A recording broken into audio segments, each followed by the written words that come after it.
Chacun s'est accordé à dire et à penser que le match de Guingamp était certainement le match le plus important de la semaine, même si les deux matchs de coupe étaient des matchs alléchants.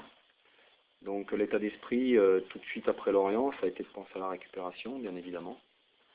Donc comme vous le disiez fort justement, les deux matchs de coupe nous ont permis, peut-être contraints et forcés par rapport à la récupération, d'opérer des changements et de faire une large revue d'effectifs.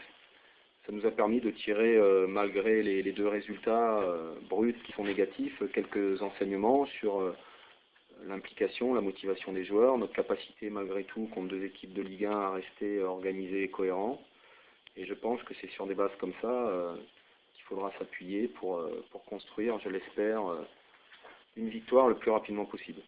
Ces deux matchs vous ont permis d'établir un 11 de départ, voilà, vous l'avez déjà.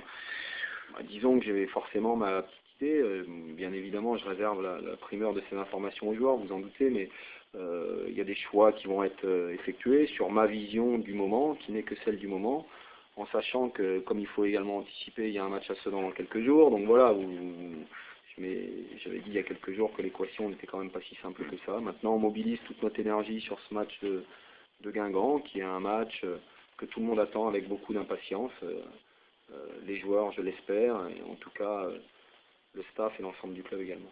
Qu'est-ce qui manque à votre équipe pour justement franchir ce pas qui n'est pas si grand pour transformer ces défaites en victoire? Vous le disiez, il y avait de la cohérence, il y a eu de bonnes prestations, en tout cas en première mi-temps de votre équipe. Qu'est-ce qui manque? Aujourd'hui, on a 70 minutes sur lesquelles on peut s'appuyer. Globalement, la photographie des deux matchs contre Valenciennes et Lorient, c'est celle-là. Aujourd'hui, il nous manque certainement la capacité à être capable de réagir quand on est mené au score, parce que le groupe psychologiquement forcément est un petit peu atteint.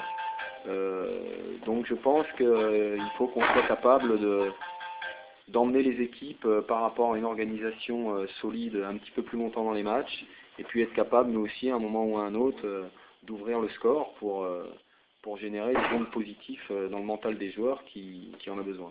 Bon.